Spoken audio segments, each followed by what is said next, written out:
Welcome back to the Madicles podcast, in which we discuss about disease prevention, health, and what humanity is through the lens of doctors working in various fields within medicine. The aim of this podcast is to provide practical information and tools for everyone on how to avoid diseases and conditions through the act of prevention, which is what medicine is all about, not just the healing process. Meanwhile, exploring insights into the views of doctors in various fields and how they believe they are changing their slice of the world. We are grateful to have with us on this podcast Dr. Gosios, who is a specialized cardiologist and is also the very first cardiologist to be on our podcast. We'll be discussing what the daily life of a cardiologist is like, some cardiology-related issues, and what some of the most common cases are. We'll also ask him about why he decided to focus on cardiology and share some of his experiences being not only a doctor, but a person with a passion for practicing medicine. If this episode helps you in any way or has left an impression on you, we encourage you to comment and share it with anyone who could benefit from it too. With that in mind, let's get right into it.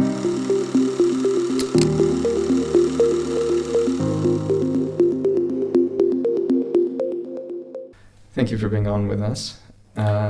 In your own words, who are you and what problems do you aim to solve? Well, firstly, thank you guys for the invitation. Mm-hmm. It's a pleasure to, open up to aspiring scientists. So my name is Thomas Gosios. I'm a consultant cardiologist. My subspecialty is in heart muscle disease, and as a consequence, I'm also specialized in cardiac imaging. I've trained here in Greece, actually. So all my training until the age of 36, when I finished my specialty, was here in Greece. Later on, I went to the UK to work for about 6 years. It's been a couple of years since I've been back, practicing in a big hospital in Thessaloniki on my subspecialty, and also practicing privately. So more or less, that's who I am. Mm-hmm. I do like to delve into research as well. Mm-hmm. And I was very happy to see that, coming back, I had all the opportunities to do that. Mm-hmm. So both clinical and, to a certain extent, academic. Mm-hmm. How would you describe yourself to someone who you first met? Like, what kind of impression would you like to leave on a person when you meet them for the first time? I think that's different when you think of someone as a person or as a professional. Mm. So generally, I try to not change much between those two roles. So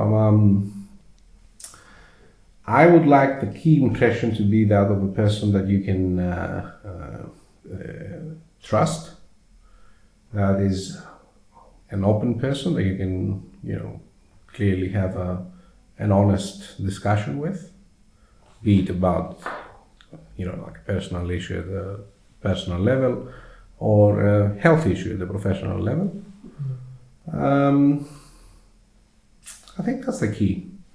Okay, being an approachable and honest person.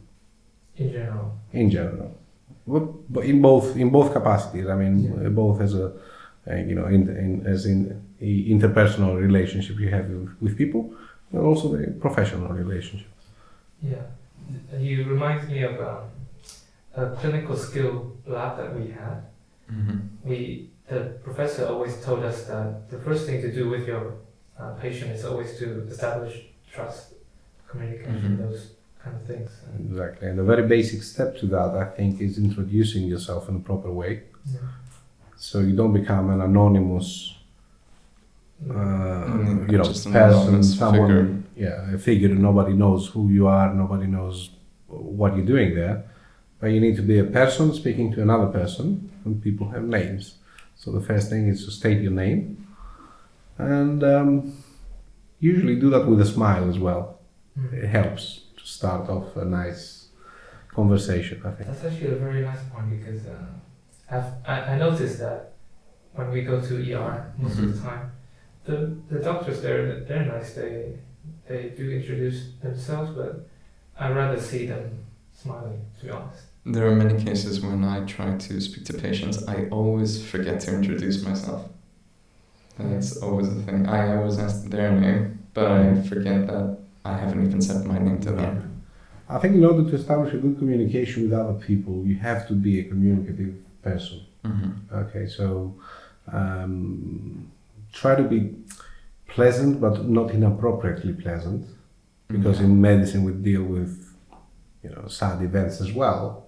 So you need to fit your behavior to the overall circumstances, but at least not be the person that is aggravating people. We see that a lot sometimes. People have their problems. They are a bit angry when they come to the emergency room, and you may aggravate them even more by being rude or abrupt to them. So at the medical level, at least, try to open up a discussion and let them know you're available to listen to them.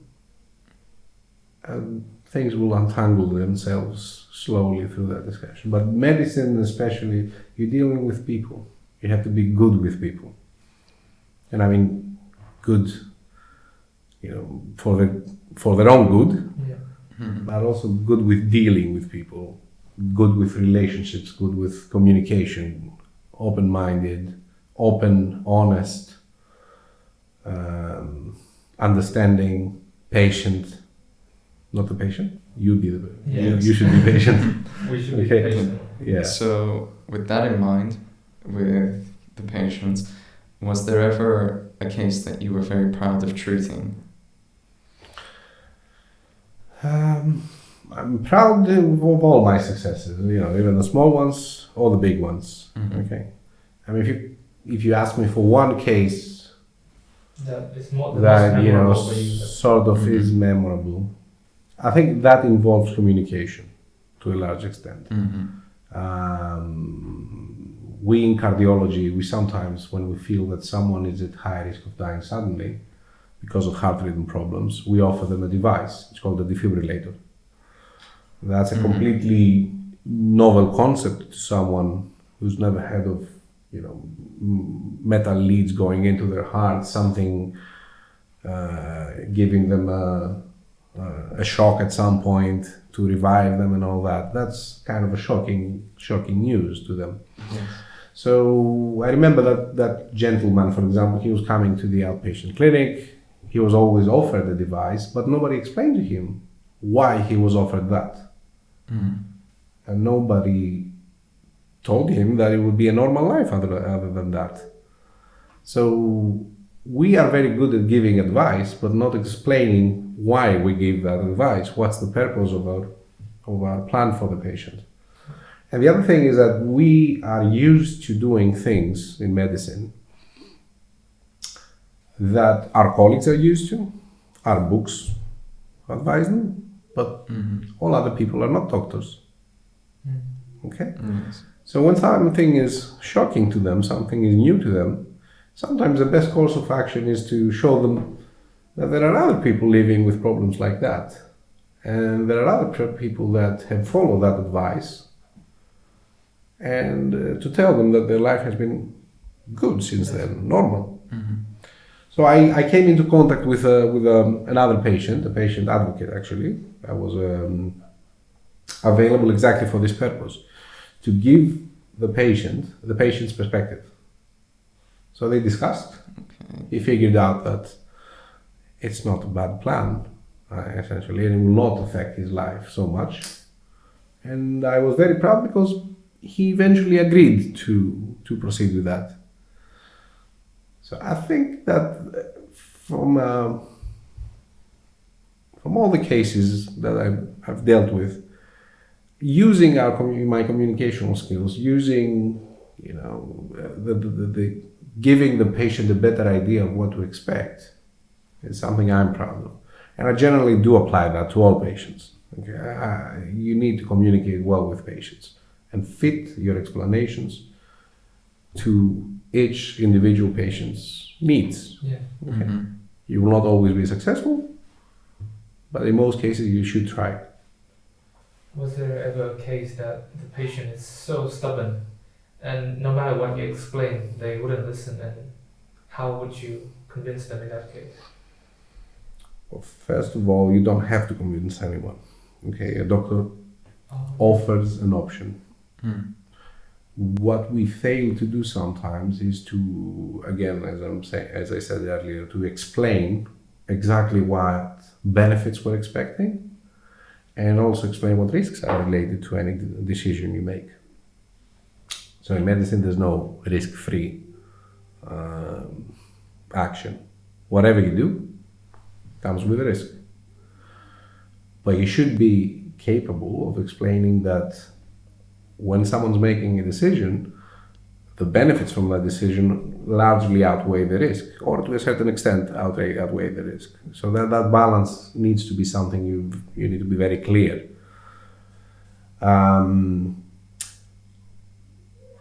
Again, with a device-related patient, a patient who needed a device, was particularly stubborn. I remember he had been through 3 different doctors. Everyone agreed you need to have a device like that. But nobody gave him the actual explanation of why he needs that device. Because he felt good. Yeah. Especially if you're feeling good, that's very difficult to convince someone that they need to do something to minimize a future risk. Okay. So we went through all his tests one by one, and I told him that's a factor that weighs into your risk, and that's another factor. And when he saw all these factors together, pertaining a much higher risk than he thought he had, he eventually was convinced. So sometimes the patient is not stubborn, but you're not explaining things good enough. You're not giving him all the details, because we as doctors sometimes feel that the patients can process all these details. So you need to fit your explanations to the patient's background and make him understand, give him the means to understand his problem. So let's not always say that people are stubborn. Thank you so much for this answer, because the other day we had a presentation about about population screening, and one of the reasons why people don't go to screen is that they feel they're healthy, they're fine, and that's why they don't really need screening. And thanks to your answer, I kind of have an idea of what to do if somebody tells me that, I feel healthy, I feel normal, I shouldn't, I don't really have to waste money to do this. So actually that gives me a very good idea of what I should do if somebody tell me that. So yeah, that's actually. I think we should all use simple examples, things that people can relate to. You just tell them that your risk of sudden cardiac death or your risk of a myocardial infarction over the next 10 years is 10%. It doesn't mean anything to a person who doesn't deal with medicine, because he doesn't really know what the real risk is, what the healthy population risk is. Yeah. But if you say that it's 10 times higher, all of a sudden it becomes clearer. Okay? The other thing you can, I use, for example, a lot of patients come for screening, and you recognize the risk factors for coronary artery disease, which is the most frequent cardiovascular disease. And you ask them to control their blood pressure, to lower their lipid levels, control their diabetes if they're diabetic, stop smoking. And they say, I feel fine. Why should they do that? How can you give someone the notion of reduced risk? Because when I have a headache and I take a pill and the headache goes away, okay, I see the benefit. But when I take a pill that reduces some theoretical future risk, or if I fix my diet or stop smoking, how do I recognize the benefit? I feel fine. I was always fine. So you need to find smart examples. Like, let's say, if you had a 1% chance of winning the lottery and I did that, I increased that to 10%, would you take that? That's my example. Yeah. Okay, you can get a lot of different examples from different doctors. Sometimes it works. Not always, but sometimes it does. I like that. It's an idea that I can use. Anyway, so in general, we all know that lifestyle factors play a big role in general health. Things like sleep, like nutrition or diet or exercise. What is the factor that you think is the most crucial that can make or break the heart? I don't think you can say that there's one factor. I think it's an overall lifestyle. So the overall lifestyle of a healthy person should include a healthy diet, of course, not smoking, just a regular check of your blood pressure, diabetic status, etc. So these are all what we call reversible factors we can influence. Okay. Mm-hmm. Sadly, we cannot influence the fact that people get older. We cannot influence genetic predisposition, but at least the things we can fix, we should fix them all together, and they are interrelated as well. So if you're overweight, you have a higher chance of having diabetes or a higher blood pressure. Mm-hmm. But at the same time, weight in itself, higher increased weight, is a risk factor. So by reducing your weight, you have better chances of controlling your blood pressure, lowering your lipid levels. Mm-hmm. If you follow a healthy diet, you're bound to lose some weight.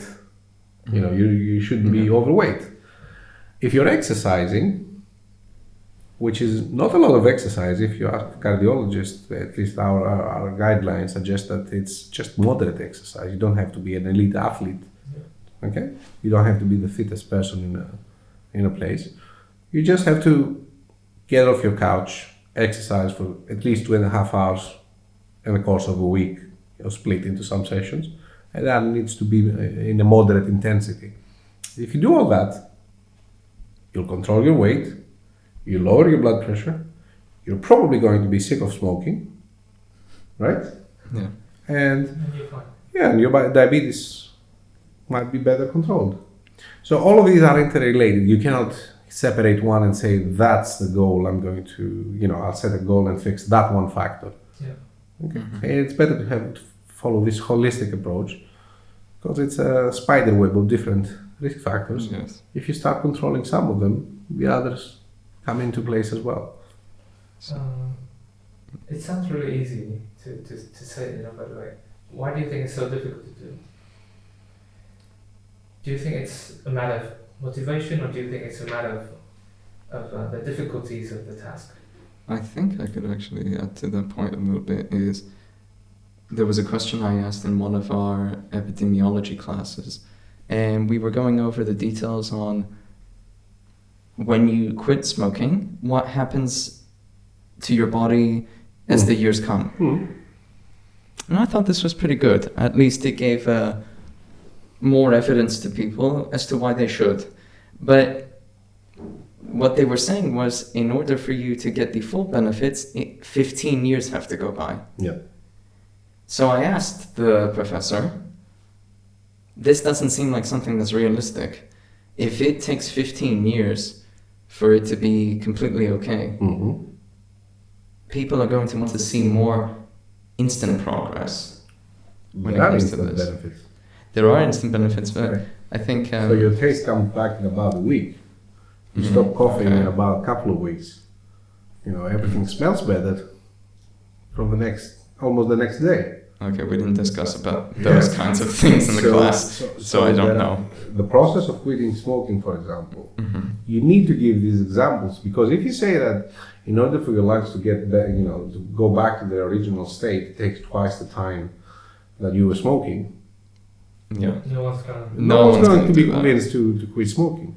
But once they start feeling the benefits, and you can tell them that the benefits are straight away, you stop coughing very quickly. You start tasting food better. You don't smell as much.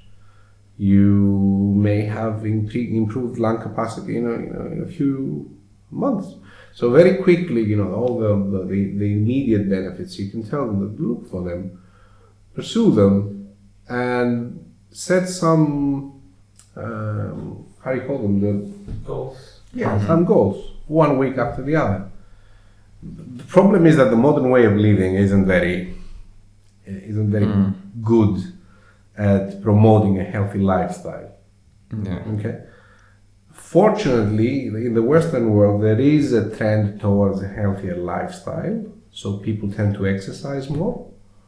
People tend to, if you look at the participation rates in marathons, they've gone sky high. Every city has its own marathon nowadays. Okay, so people do exercise more. Smoking is not in fashion as it used to be, at least in Europe. Smoking rates are dropping. But we do have processed foods. We do have the easy meal and, a lesser typical Mediterranean diet. We do follow all sorts of crazy diets that come on the internet. Whereas the truly healthy diet was always there. Since the ancient years, the Mediterranean diet. And we're trying to find easy ways to lose weight, but not necessarily healthy ways. So what I feel is that they just try to come up with like new names and try to woo people with a new name and things like that. And I was a bit surprised because I always had in my mind that Eastern people are more like active and do more exercise, but according to you, it seems like Western are more. I'm a doctor in the Western country. What I'm saying is that if you look at by the Western world, I mean US and Europe and all that, which is where most of the data comes from. There is a trend towards, reduced rates of obesity, increased rates of exercise. The trend is there. Okay, just to give you a very good example of how someone can go into a false sense of a healthy lifestyle. You have probably heard of an anti-diabetic medication that helps you lose weight. It does have some benefits, okay? Is it just about cutting carbs? Well, it gives you a sense of fullness early on, and it does have some effects that help you lose weight. They do seem to be beneficial, okay? But if you have to take drugs to lose weight, that's not a healthy way of pursuing health. Okay? So perhaps, we need to be more insistent in the overall healthy lifestyle approach. Fit it into the frantic way of life nowadays. You can take away the stress. You cannot take away the hard working hours, but at least you can fit them with elements of a healthy lifestyle. The hospital canteen, for example, should not be offering processed foods. Yes. We were talking before about some conditions as you were going over with your patients. So, in your opinion, what is the most common condition you deal with, and do you think it's usually overlooked by others, or is there a concentration on it, or do people focus on it? Well, I think the biggest part of the population does not have established cardiovascular disease. So most of the patients are in the phase of prevention. Okay. And in that phase, the most frequent condition is hypertension, high blood pressure. It's silent. In most cases, you don't have any symptoms. You just have to check sometimes, and if you see that the blood pressure is consistently high when you're calm, not in pain, not stressed or anything, and it's very, very frequently overlooked. Other than that, I think smoking is a condition as well, and obesity as well. Okay, so both. You consider them more of a condition rather than. I think they do. They are because in a prevention population, they can cause massive harm. Yes. Is there ever, let's say, a way that we can definitely prevent hypertension? Well, in most cases, what we have is idiopathic hypertension. We just don't know why it's there. That's the term we use in we don't know. Okay. Well, to a certain extent, we do know. Okay. So an unhealthy diet with high salt levels is a cause. Obesity in itself is a cause. Smoking, high alcohol consumption, all these are factors weighing into someone having the blood pressure increased. Well, sadly, there are other things that come into play as well. The fact that as we grow older, our blood vessels tend to become stiffer. Okay, so obviously, at a certain point, the biggest part of the population will have some degree of high blood pressure. That's what medical treatment and early recognition and medical treatment come into play. Yes. Okay, so we won't get rid of hypertension. There are some genetic causes for hypertension which could be treated, especially in the context of what we call precision medicine. But other than that, I think at the population level, adopting a healthier lifestyle, moving forward to healthier diets, more active population, ideally lesser stressed population, that could at least reduce the rates of hypertension. But get rid of it, I don't think it's possible. We all are bound to age. There were times where I thought I did, but I had recently started measuring my blood pressure a lot more, and it's been pretty okay. There were some cases where I had hypotension for quite a while. Well, you're young and healthy. Yeah, and so I that's good. think you had an athletic background as well, right? Yes. So exercise that does tend to reduce your blood pressure. When you're young, you're probably not. You shouldn't have high blood pressure. Yeah. When you're young and you have high blood pressure, then there are some specific cases where we have secondary hypertension, and that's explainable and to a large extent treatable. So as you learn in your lessons, secondary hypertension is not idiopathic. You may have adrenal mass, for example, that produces hormones. You may have renal artery stenosis. You may have a genetic cause for that. So you shouldn't be 20 years old and have high blood pressure. The renal artery stenosis that you said, does that have to do with angiotensin? Exactly. It's sort of triggers a cascade of the RAAS. Yes. And so it leads into increased blood pressure. So this is treatable. Okay? So if you stent the artery and allow for proper, blood passage, you can get controlled blood pressure. Okay?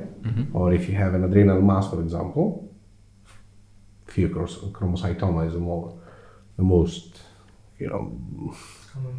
not common. I would say no, it's not the most common, but it's the most aggressive type of hypertension. Perhaps removing it could lead to your blood pressure being completely controlled off medications. Okay. Now, there is a proper way of measuring your blood pressure. Okay, you should know that. So you shouldn't measure your blood pressure when you're stressed. Yes. You shouldn't measure your blood pressure once you've argued with someone. You shouldn't measure your blood pressure when you're in pain. You should measure your blood pressure straight after coming from a run. Yes. Because under these circumstances, your blood pressure should increase. Okay? So we do exercise tests in cardiology, for example, and the lack of an increase of blood pressure with an increasing workload is not a good thing. Okay? It should go up. And that's a problem many people have. They always measure the blood pressure when they are feeling unwell. And it's a chicken and egg situation there. You don't know whether the blood pressure is high because of stress or the blood pressure is causing the discomfort. So with that in mind, since we're talking about measuring your blood pressure, and let's say I have a heart condition, and other than measuring my blood pressure, what other things could I do to monitor myself? Once you reach a certain age, you should, visit the doctor for a checkup, as they call it. Okay. And that checkup involves looking for any heart problems that you might have not detected. Let's say a valve problem, a heart muscle problem, or of course coronary artery disease. People may have an infarct or not realize that they have narrowed vessels until they have a structured discussion with a specialist. So people sometimes don't realize that they have symptoms until they are, sat down and have a proper discussion with a specialist who will look specifically for these symptoms. And then you have to have some tests. And the tests involve looking for the risk factors and looking for pre-existing heart problems that might go unnoticed. For example, heart muscle disease, you might not know you've got it until you have an ECG and an echocardiogram, for example. Okay. So, the key factor here is to be aware that there are risk factors and sort of go out and look for them. But you don't have to go crazy about it. Okay. Yeah. Because, you don't have to do that when you're 20 unless you know that there's something going on. But when you reach a certain age where these risk factors start arising, over the age of 40 usually, go ahead, have a check. You were talking about that when you go to these checkup, the specialist will look for signs and symptoms. That provokes a question in me, is that for the sake of the listeners, what are some signs or symptoms that you need to immediately go to check some kind of, let's say, very emergent situation that relates to the heart? What are some signs and symptoms that when you see it, you have to go? Let's say to ER immediately. First of all, there's pain. Chest pain. Once you've got chest pain, if it's severe, if it doesn't go away, if it is not related to, let's say, you exercise and you have a muscle ache, you don't need to go to the doctor for that. If you can recognize a muscle ache, chest pain, cardiac chest pain is not always very typical. But if you got the typical chest pain that radiates to your back, to your neck, if you are not feeling well, you are clammy, you are sweaty, it comes with other symptoms, well, you should have it checked out very quickly. Okay. If you faint, and if you faint without having any warning signs, if you faint without the circumstances that usually make you faint, like the sight of blood or a horror movie or whatever, if you've got a fast heart rate all of a sudden, won't let go, won't stop, these are all things to get checked very quickly. Okay. And of course, if you're not supposed to be breathless at doing a thing that usually doesn't make you breathless, if you all of a sudden you start becoming breathless and something's changed, go have a look at it. These are the symptoms. The signs are usually if you're clammy, as I said, if you've got swollen legs, swollen ankles, if you've got, dilated veins, if you've got things that remind you more of heart failure, I would say. Okay? And of course, if you're very, very unwell and your blood pressure is, very low, that's something to check as well. In my culture, at least, when people have pain, they have a tendency to ignore it, or they would think that, it's going to go away. What would you say to those people? Like, for example, if there's a threshold to pain, that once it past that, you should go. I don't think you can set a threshold. I think people should be aware that if they've got, especially if they've got risk factors, they need to be aware that if an unusual type of pain comes, then the clock is ticking sometimes, okay? Because an infarct is time sensitive. The more you wait, the more muscle your heart is losing.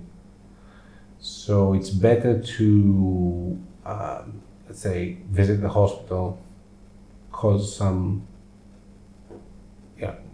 lose some time yourself, lose some time for the hospital and be healthy, rather than say that I'm going to disregard this and a week after being diagnosed with a massive heart attack that you didn't diagnose early on. Okay, so we got guidelines suggesting that we need to fix an infarct in at most 6 hours by performing a stent, opening up the vessel. We can do that later on, obviously, but the longer you wait, the longer you're losing muscle. And losing muscle leads to complications, both immediate and late.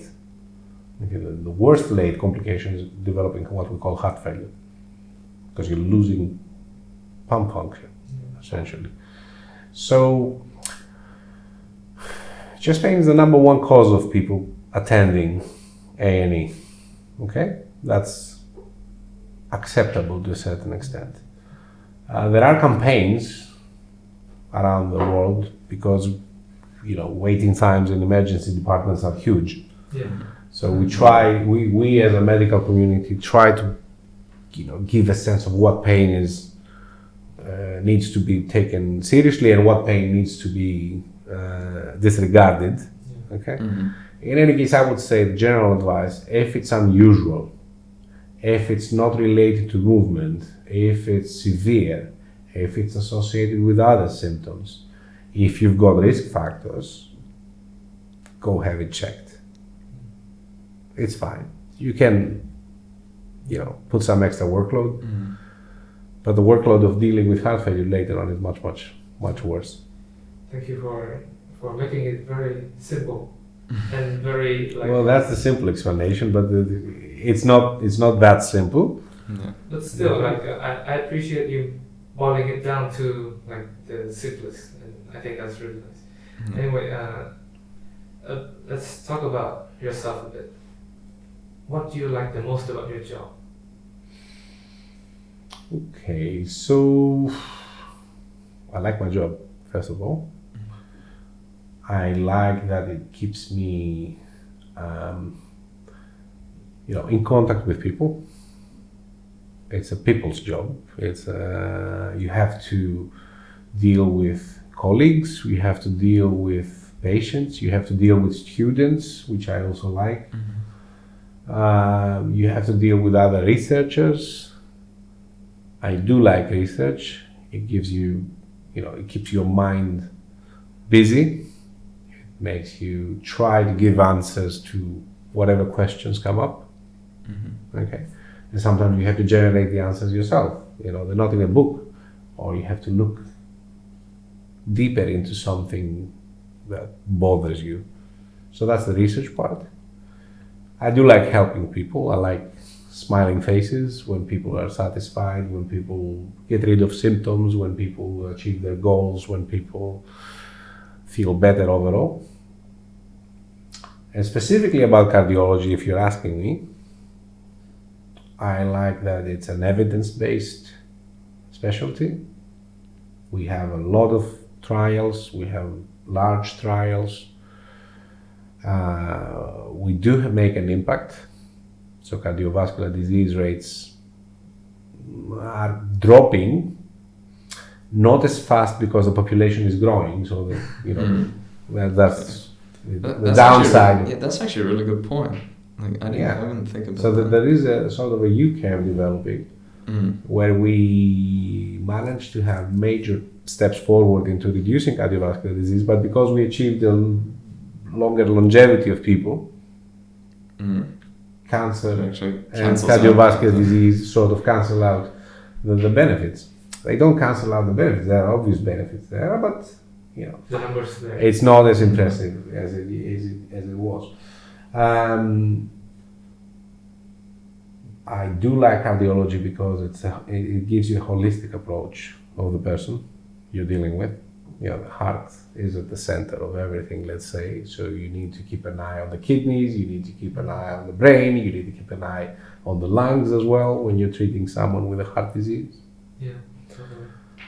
I like that it involves huge amounts of technology. I do like dealing with technology. So think of imaging, for example. And the final thing that I do like is that, it's an open specialty. It involves open-minded people. It involves equally men and women, for example. It's, it's an equitable specialty. I can go on and on about things I like in cardiology, I feel like but I think I'll stop here. I feel like if we sit here a bit more, you will convince both of us to become cardiologists. I think that's... Was there any specific moment that you decided you wanted to become a cardiologist, or was it known from the start? No, definitely not known from the start. So when you're in school, in the later years, you start getting exposure to the various specialties. Okay, so I got adequate exposure to all the specialties, and at some point you reach. At least my thought process was surgical medical. I would have to, pick one of the two. I thought that medical would be more suited to me, so then I started looking into the specialties in the medical sector rather than the surgical sector. I didn't want to be a surgeon. Okay. Yes. I've got capable hands, but I don't think that that would satisfy me as much. So the options were internal medicine, cardiology, gastroenterology. The last two specialties that I had to pick between in my head were cardiology and gastroenterology. And the reason these two were there because I like dealing with things I do understand better. I like dealing with things that there's enough evidence for me to feel safe that I've reached a conclusion. Exactly. Okay. And I like to deal with things that, as I said, involve technology and give you the means to look into the organ you're interested in by yourself. And because I like the more mechanistic approach of the pump we call the heart, I eventually ended up, choosing cardiology. So that was my thought process. Everybody has a different thought process. Okay, I'm not trying to impose that on you, but that was my way of thinking of things. Okay. That's actually interesting. I mean, it's a personal view. Yeah. It's like that Yeah, for you a don't, friend. you don't have to take it for granted. No. That's my approach. Everyone has their own different approach and everything. You just have to, stick to your decision. Okay, let's say, because there are waiting times, and there are people who there's, let's say, competition in some specialties. Yeah. So you might be late. But because you're going to be doing that your whole life, make sure you love it before you choose it. And stick with that. It doesn't mind that you have to wait for 2 years longer, or you have to go to, start off from a worse hospital, move town. Don't think of the practicalities when you're 28, because you live with this decision when you're 58, maybe 68. Okay? So for a couple of discomforts in the beginning, don't let that influence your whole career. That's really good advice, I think. Anyway, out of curiosity, so we know that for cardiologists, you work very long, stressful hours. What is the most common diseases that you see among cardiologists? Like, for example, your cardiologist friend, what do they all have?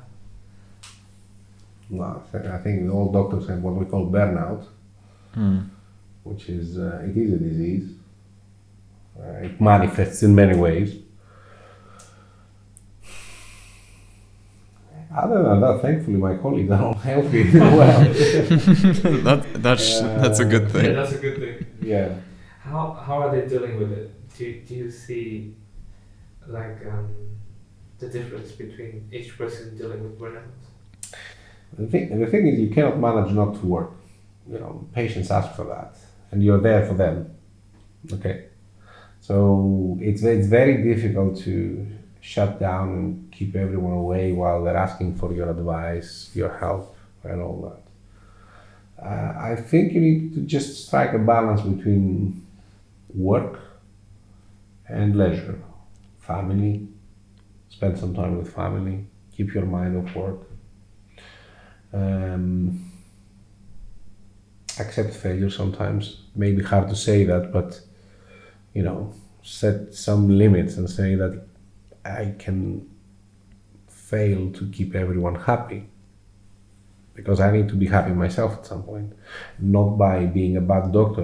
Okay, don't misinterpret that. Just set some boundaries. Say that, you know, I need to put a stop to my availability, let's say. Obviously, you should be good at your work. Okay. You should try to share your problem with your colleagues because you're all on the same boat. So be supportive of your colleague and seek the support of your colleagues. And get a hobby or try to love something else apart from your work. Be it a person or an activity or both. Okay. So have friends. You know, get your mind off work. Again, this is a personal approach. Okay, there's no perfect approach. So everything, but I think it's in agreement with what specialists on the matter also say, because we've all looked into, you know, how can we deal with a massive amount of work and responsibility we have. How often does it happen to you that you feel disappointed? In terms of, like you said, you fail to make everyone happy. Like you have to set a boundary. I think we're going back to a previous question where you asked me if someone's stubborn, and you know, I mostly feel disappointed when I cannot convince them, you know, convey a message when the message is not received. Because I feel it may be to a certain extent a personal failure. People may get angry and say, "Oh, the patient doesn't understand me," but because I have this perception of this being my responsibility to convey the message, if I don't manage to pass the message, I may get a bit frustrated with the patient, but I'm also disappointed with myself. This relates to me a lot because when you were saying this, I had some chills because this is the exact same thing I feel when we try to do podcasts and stuff. We also want people to understand our message, but then at some point I do feel like we're not telling it good enough. Yeah. And how do you deal with it? How should I deal with it, for example? Well, in medicine you just go to the next patient and wish for better luck. Okay. You should just work it out in your head. What did you do wrong? Always try to benchmark yourself. Say, and keep your eyes open for better examples, better practices around. Isn't that what you did when you set up, for example, this podcast? You looked into other podcasts. You try to see what equipment could we use. How does this guy do it? You know, some people have a talent. Some people don't. And so it's not something. I'm not showing someone. Should we take that as an offense? Okay? No. Some people have a talent. Some people don't. Okay, but it's not all about talent. It takes work. It takes how do you call it? You know, keeping your eyes open and looking for better practices, looking for better examples. I've borrowed a lot of my communication examples from colleagues. Okay? If it's a good practice, adopt it. That's how I deal with frustration. You can't get through to everyone. But you can always try. Try for the best, and it will get less and less frequent as you get better at it. So with that in mind, what advice, let's say, would you have for us to work on, specifically when it comes to dealing with the patients that we're going to be dealing with or that we're also currently dealing with in our clinics? What should we focus on that we need to learn more? Mm-hmm. Because at least for me, the mistake I keep making, as I said before, was I forget to introduce myself. And sometimes I lose a bit of focus when I'm talking to the patient. Like, I don't listen to everything they say. Yeah. And I can't really put that into... I think if you go and look at how medicine was practiced many years ago, the doctor was then a higher authority. He would order things rather than discuss things. Very few people developed the skill of discussing with the patient. Nowadays, people, rightly so, have an opinion on many things. Many times the opinion is a bit skewed, all the controversy with during the COVID period, for example. Okay? So keep your ears open, listen to the patients, converse with the patients. Okay? Be efficient, obviously. You cannot, in the middle of an emergency room, you cannot have an hourly discussion with the patient. But try to show that you're there for them, that you're going to listen to the problem, that you're going to find the solution for the problem, at least try to find the solution. And try not to be bossy with them. Try to convince them that it's for their own good to follow your advice, not just because it's your advice and you're the authority there, but because there are other people can understand facts, numbers, other people can understand examples.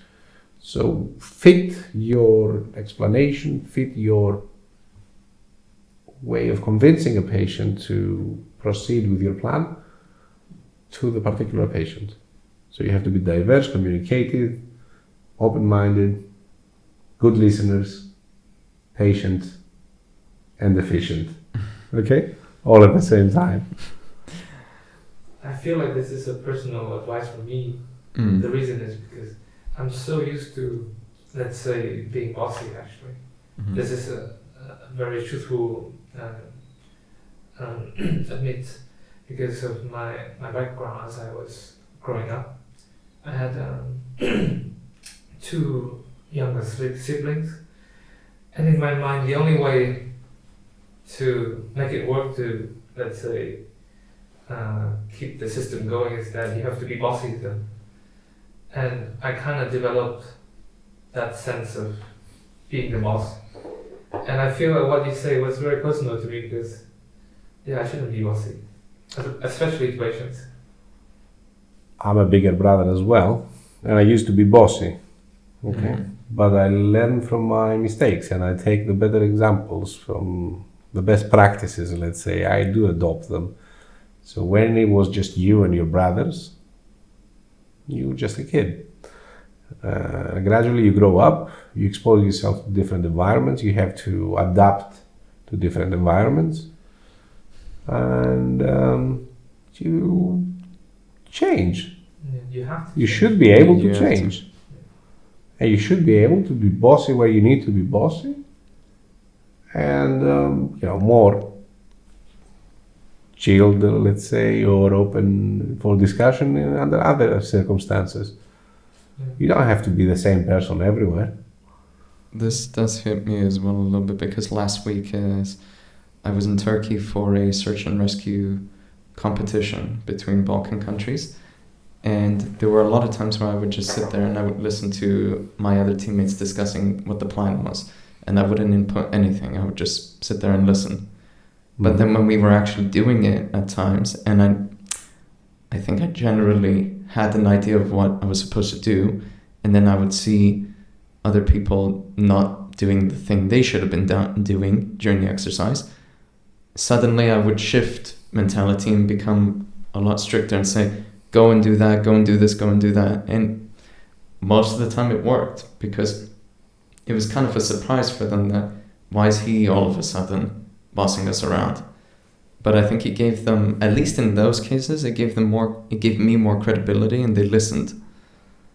But I still didn't want to just, you do this, you do that, you do that. That's a very good example of how you have to adapt to the different circumstances. Yes. Let's take the hypothetical scenario of a CPR, of CPR. Someone arrests and you have to perform CPR. This is not an environment to be the gentle, open-minded, talkative person. Yes. This is an environment that has to have assigned roles. It has to be practiced.